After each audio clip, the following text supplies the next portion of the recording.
This is CG Business and financial markets.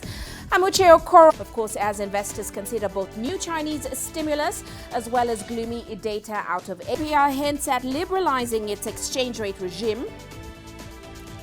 British Airways, the country should slowly liberalize its exchange rate regime, but is unlikely to move to a fully floating rate for the bearer currency within the next 3 years. Well, that's according to its central bank governor, Ynega Desi.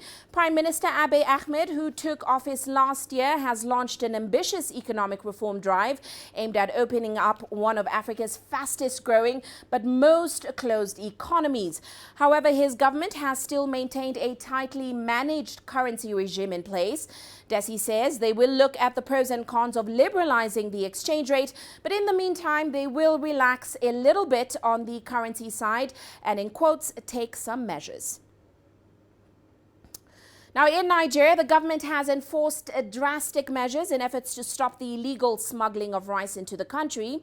The government is trying to protect its food sufficiency policy as well as boost local food production. Now, our correspondent, Deji Badmus, sat down with the Director General of the Lagos Chamber of Commerce and Industry to discuss the impact of these policies.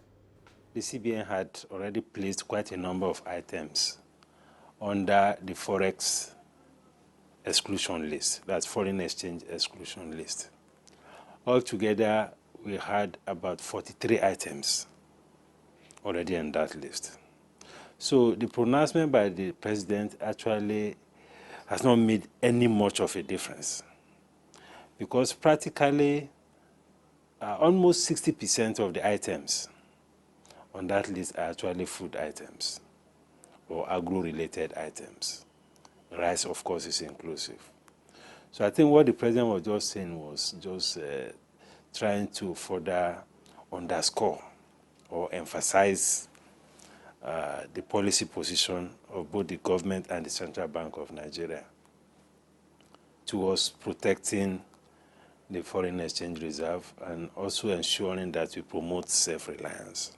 Do you really get the impression that this president has an overbearing influence on the central bank?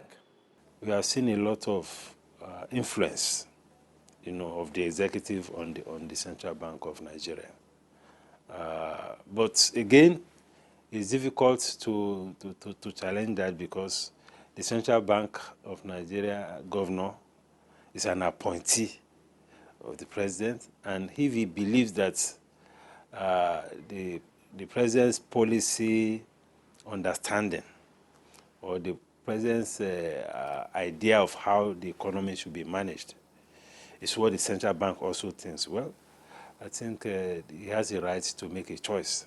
Let's talk about food import itself. Now, the government appears to hold the view that restricting forex now for food imports would boost local production. Is that a view that you also hold? When we talk about policy of import restriction, for it to have the kind of desired outcome, it has to be complemented with the building of local capacity. That policy choice on its own is not likely to stimulate or increase production. If anything, it can only promote scarcity. It will lead to increase in prices of food items, and it could lead to worsening of the poverty situation in the country. I think the appropriate thing to do is to do those things simultaneously. We should build domestic capacity to meet our food demand. Now, for instance, if you take rice demand in the country is about 7 million metric tons. The supply domestic capacity is about 4 million metric tons.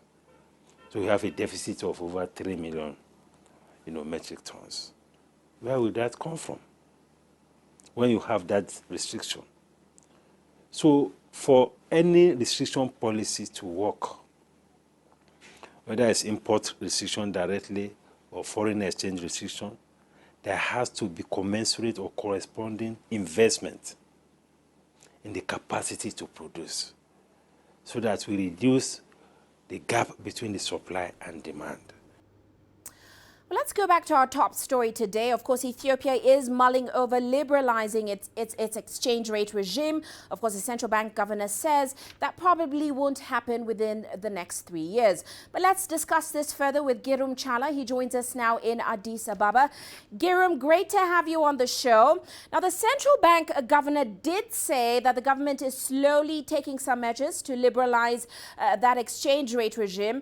Have there been any measures taken recently or any in the pipeline towards this?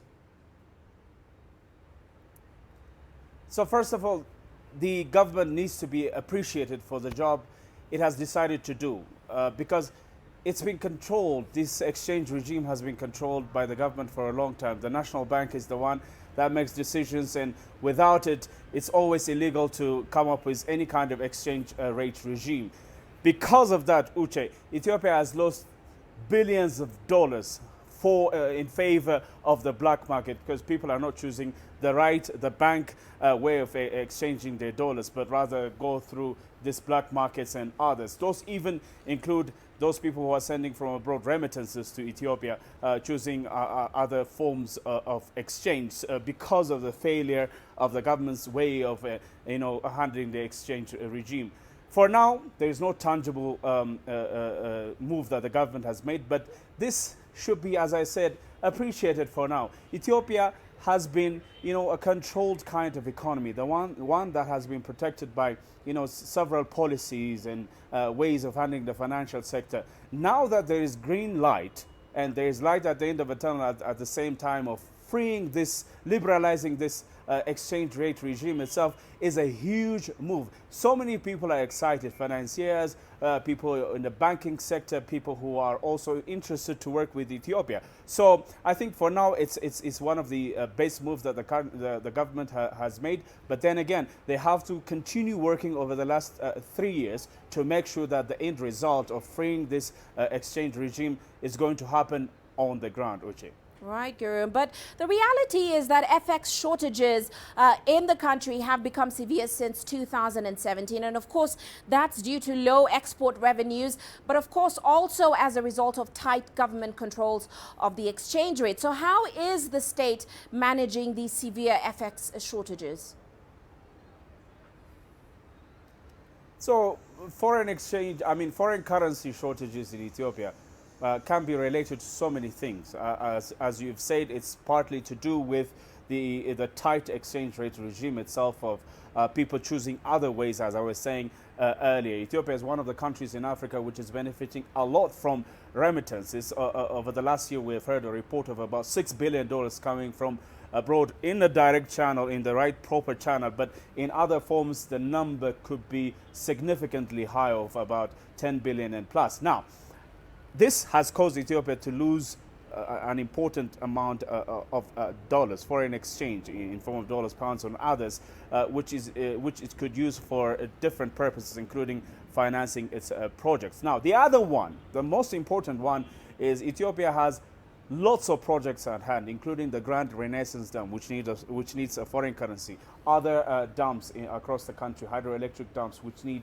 foreign currency. Road constructions and medical, hospitals and others. Due to these reasons, and because international companies are engaged to work with this kind of things, Ethiopia lacks or has a shortage of foreign currency. How is it managing so far is the question. So far, different governments, including the UAE, the Chinese government, and others, have helped the Ethiopian government cope up with the current or the long-standing problem of foreign fundings. But you should understand that the ultimate solution for Ethiopia to get better amount of hard currency is to increase exports. At the moment, there is a huge deficit, as you understand, between import and export. Just like any other African state, industrialization has been banked on. So we hope that this will be solved. But so far, it's okay, but there is a lot to do when it comes to solving this huge problem of foreign currency, Uche. Well, Prime Minister Abe has done quite a lot. He's made some major moves towards a more liberal approach to economic management. But despite this, some still, especially investors, still say there is still quite a lot of red tape culture and a tightly managed regime in place. How much of a shift has Abe's government made away from that culture?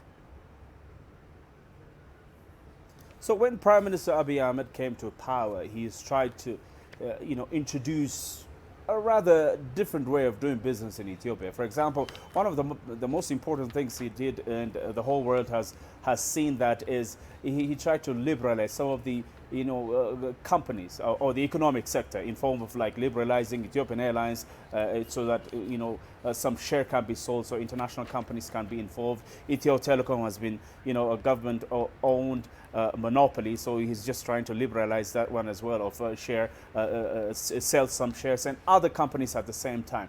But the other most important thing, and something that relates to your question, is the Prime Minister has formed a committee of ministers and other stakeholders, which he is leading at the moment, which does ease of business atmosphere in Ethiopia to be implemented as soon as possible.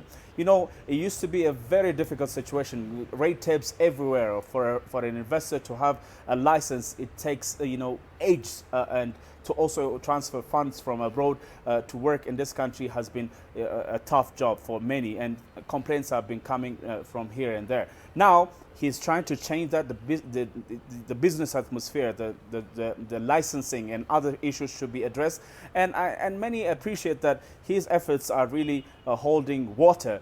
But at the same time, you must understand that this country has been, in a different kind of economic atmosphere for a long time, and it will again take a bit of a long time to change at least the mindset of those people who are undertaking business, at the same time those people who are in the government offices, so that all can come together for much needed change in Ethiopia. But the hope is that the 10% economic growth in this country is still making Ethiopia one of the fastest growing economies, not only in this continent but also in the entire world. But maintaining that and also adding up some more on it is important. In Ethiopia knows what the problem is, and they are working on it, and we hope it's going to succeed. Right. Well, always great to have you on, Gerum. Great to see you. Many thanks for your insights. Of course, that was Gerum Chala joining us there in Addis Ababa.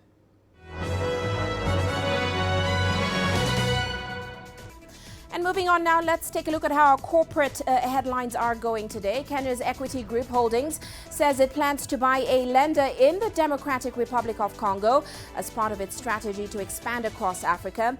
Now, the deal, which is its second acquisition in 5 months, will see it enter a non-binding term sheet with certain shareholders of Banque Commerciale du Congo for the purchase for cash of a controlling stake in BCDC.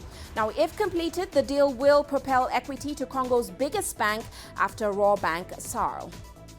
And the dominance of Naspers over the South African stock market is about to be reduced, at least partially, after the firm lists its unit, Process NV, in Amsterdam on September 11th. The company will drop to about 15% of Johannesburg's equities benchmark from a massive 21% currently. Now, Process, which will house Naspers' 31% stake in Chinese internet giant Tencent, along with several other tech investments, should be valued at around $100 billion when it starts trading in Europe.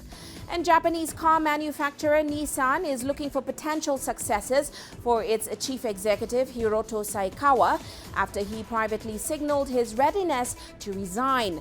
Saikawa's resignation will mark the latest upheaval over governance at the troubled automaker. The company has struggled to right itself following Carlos Ghosn's dramatic arrest and subsequent ouster last year. And that's a look at our corporate headlines.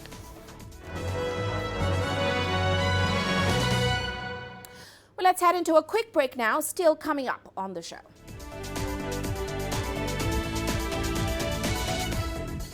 We look at the dire effects of air pollution in Nigeria, as well as how the discovery of oil could help transform Kenya's Turkana County. The world economy as we know it is about to change. Global Business reports highlight emerging markets, developing countries, and dynamic sectors worldwide. We feature top analysts and newsmakers to provide perspectives on every facet of business. From an on-the-ground perspective, we provide you with balanced and objective assessments. Fast, sharp, and insightful. Global Business, only on CGTN. Every story starts out like this. Okay. We'll head up now. But beyond the rush of the numbers, there's always a more fundamental Totals 1,000. question. What happened? Who has been affected? When market-moving decisions are made, who's responsible and why? Let's get some reaction on ground. Joining us in Johannesburg is Sutra. Hello, Nairobi. This Well, of course. is how all stories begin. See how they end. Only on Global Business. There's more to this place than just glorious landscapes. There's more to it than just, say, Table Mountain or glorious, endless salt flats. There's more to it than countries that are home to some of the deepest mines in the world. There is so much more to this place, even if it is home to some of the finest diamonds on the planet. It is the sheer diversity of the people who call Southern Africa home and the relentless drive to make it a better place that make it so special. And we know that because this too is home.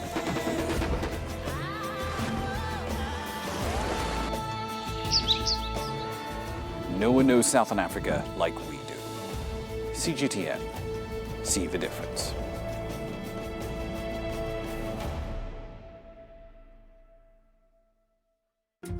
Africa is the nexus of enterprise, and Global Business will tell you why it matters. From the mega investment projects to multi-billion-dollar mergers and acquisitions. Africa today collects, just in terms of revenues from taxes alone, $545 billion a year. If you take 10% of that and you devote it to the energy sector,